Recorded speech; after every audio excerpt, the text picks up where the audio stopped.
So I know I'm gonna piss some people off when I explain why is Saltburn a bad movie? Because there is one, or rather two films, which it is very obviously borrowed. I'm being very generous. She's clearly stealing from these films. And once you know which films they are, you're like, oh, that's it? That's all this is? Yeah, that's all it is. So what is Saltburn? Well, on the surface, it's a very nice, interesting, stylistic British film about a rich family and this kind of disturbed student character.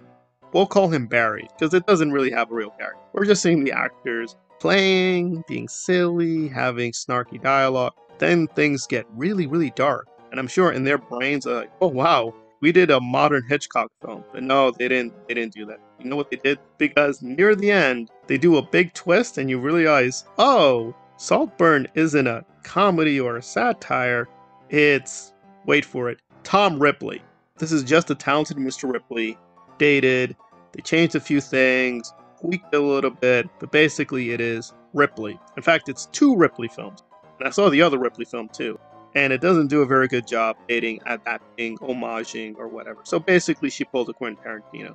But has a good cast, cinematography is nice, but the central story and plot, even very key twists, are just stolen from Tom Ripley. But I'll give her credit, she wasn't too obvious at the beginning, and in fact, I thought they were going to go in a very intriguing direction, but instead, she just, I guess, studied the Ripley film really well and decided, I'm just going to do a Quentin Tarantino and copy and paste wholesale the whole thing.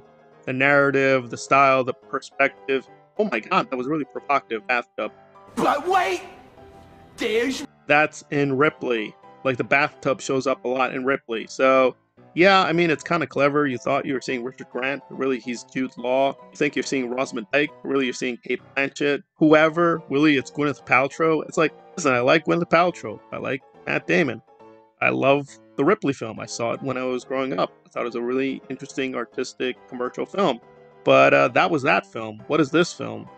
I got to be very severe. So, is Quentin Tarantino a talented filmmaker? Yes. Is he a great filmmaker? No. He just steals stuff and is very lazy most of the time. But occasionally he does a good film. And is this woman talented? She's talented enough, but as a filmmaker so far, she's very below average. But this is early in her career. But I guess she cracked that formula, wants to get rich and famous real quick, and it is clever to a certain point. But she's not as clever as she thinks she is. And this film is definitely not as good as it believes it is. And stealing Anthony Mangala and, with a new coat of paint. But wait! There's more! It's like if you paint your house white and somebody comes along, well, that should be a greenhouse. Well, fine, but I wanted to paint it white. I don't think there's anything wrong with painting it white. I don't think there's anything wrong with me for painting it white. Maybe it should be a greenhouse. But I didn't want it to be a greenhouse. I wanted it to be a White House. But wait! There's more!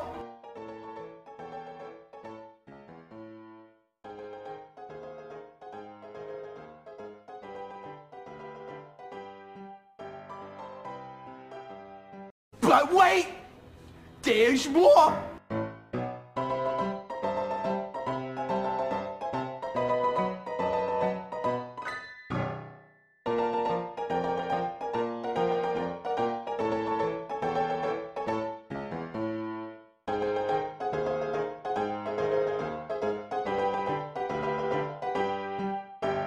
Good, Bad, or Indifferent, Reservoir Dogs didn't really exist before I did it. There's a whole story about this Hong Kong movie, City on Fire. If you've ever seen City on Fire, it's very, very different from my movie. The section that they say I took, I did take from it, all right? Absolutely I took from it. But it's a very different movie. They actually talked to the director, Ringo Lam. He goes, wow, Tarantino took the last 10 minutes of my movie and made an entire movie about it.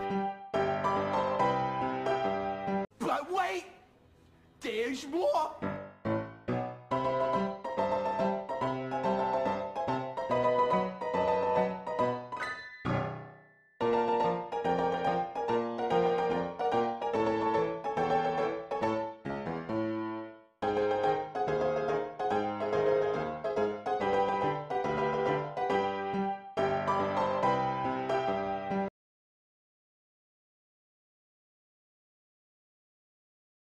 But wait! There's more!